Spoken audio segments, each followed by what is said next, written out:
श्री कृष्ण कहते हैं कि ऐसा सच जरूर बोलो जो कड़वा लगे, लेकिन ऐसा झूठ कभी नहीं बोलो जो सच लगे। अपने जीवन में कभी भी ना किसी को आनंद में वचन दे, ना क्रोध में उत्तर दे और ना ही दुख में कभी निर्णय ले। गीता में लिखा है, यदि कोई आपको अच्छा लगता है तो अच्छा नहीं, अच्छे आप हैं, क्योंकि उसमें अच्छाई देखने वाला नज़र आपके पास है। सोच और नीयत अच्छी रखिए, फिर आपके कष्ट प्रभु स्वयं दूर कर देंगे। लोग अपने शरीर को सुंदर बनाने में लगे रहते हैं, पर आत्मा की सुंदरता शरीर की सुंदरता से कई ज़्यादा महत्वपूर्ण है। शरीर तो नश्वर है, मिट्टी ही तो है, तो मिट्टी में ही मिल जाता है, पर आत्मा अमर है, इसलिए आत्मा की सुंदरता पर ध्यान दो।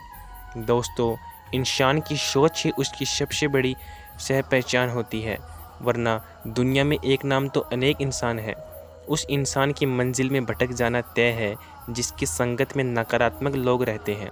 आज दुख है तो कल सुख भी आएगा, और सुख के बाद दुख भी आना स्वाभाविक है। आपको पूरे धैर्य और श्री कृष्ण पर विश्वास के साथ अपना जीवन निर्वाह करना चाहिए। ये 5 चीज़ें अभी से छोड़ दीजिए। दूसरों को खुश रखना, दूसरों से उम्मीद करना, अपने भूतकाल में ज़िंदगी जीना, अपने आप को किसी से कम आंकना और ज़्यादा सोचना, तभी आप सबसे बेहतर ज़िंदगी जी पाएंगे। आजकल किसी के गुणों से ज़्यादा रूप, रंग और कपड़े को देखा जाता है, पर याद रखना, एक दिन रंग, रूप और कपड़े तो धोखा दे ही जाते हैं, पर जिसमें गुण है वह हमेशा साथ निभाएंगे।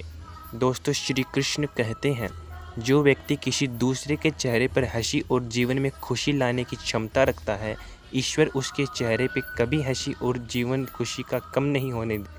दोस्तों, धन से नहीं बल्कि मन से अमीर बने, क्योंकि मंदिरों में स्वर्ण कलश भले लगे हों, लेकिन नतमस्तक पत्थर की सीढ़ियों पर ही होना पड़ता है। भरोसा जीता जाता है, मांगा नहीं जाता। ये वो दौलत है जिसे पाया जाता है, कमाया नहीं जाता। अगर कोई मनुष्य हमारे साथ बुरा कर रहा है तो उसे करने दो, वह उसका कर्म है और समय उसके कर्म का फल उसे ज़रूर देगा। लेकिन हमें कभी भी किसी के साथ बुरा नहीं करना चाहिए, क्योंकि यही हमारा धर्म है। दोस्तों, अहंकार में धन, वैभव और वंश तीनों गए। विश्वास न हो तो रावण, कौरव और कंस देख लो। भोजन की कीमत भूख के समय होती है और भगवान की कीमत दुख के समय होती है। इसलिए अंधकार में छाया, बुढ़ापे में काया और अंतकाल में गाया किसी के साथ नहीं देती। दोस्तों, श्री कृष्ण कहते हैं, क्षमा दुनिया का बहुत ही कीमती शब्द है, लेकिन इस क्षमा का कब और कैसे इस्तेमाल करना है यह बहुत ही आवश्यक है। पहला, अगर आपसे कोई अपराध हो जाए तो तुरंत क्षमा मांगनी चाहिए। अगर आप क्षमा नहीं मांगेंगे तो इसमें आपकी ही हानि है, क्योंकि क्षमा न मांगने से मन के अंदर अहंकार जागता है और अहंकार तो हमारी हानि करता है। दूसरा, अगर कोई अपराध करे और आपसे क्षमा न मांगे तो उसे क्षमा मत कीजिए, क्योंकि क्षमा अत्यंत अनमोल है और बिना मांगे किसी को क्षमा देना आवश्यक नहीं है।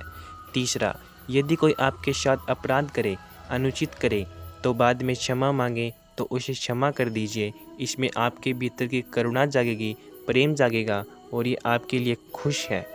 चौथा, अगर आप कोई अपराध कर दो तो क्षमा अवश्य मांगना, इससे आपका ही लाभ होगा, क्योंकि सामने वाला व्यक्ति आपको क्षमा करे या ना करे, आपके अंदर का अहंकार गिरता है और आपका मन अधिक निर्मल हो जाता है।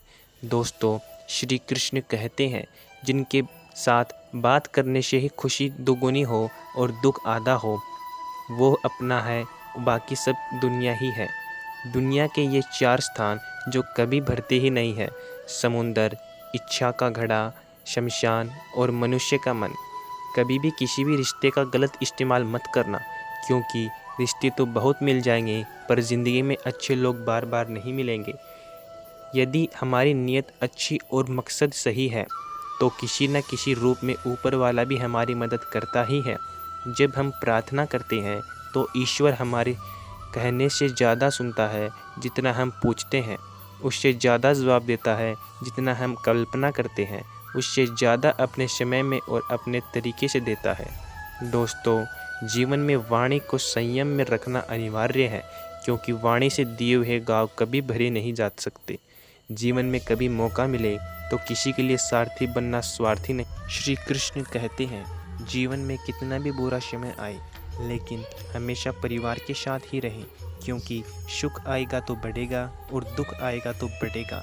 जब इच्छा की पूर्ति हो जाती है तो लोभ को जन्म देती है। जब स्वयं संतुष्ट नहीं होता तो क्रोध जन्म होता है। काम, लोभ और क्रोध तीनों के प्रभाव आकर मनुष्य पाप करता है। जो केवल अपना भला चाहते हैं वो दुर्योधन है, जो अपनों का भला चाहता है वह युधिष्ठिर है, और जो सबका भला चाहता है वह श्री कृष्ण है। दोस्तों, हम आशा करते हैं आज की वीडियो आपको पसंद आई होगी।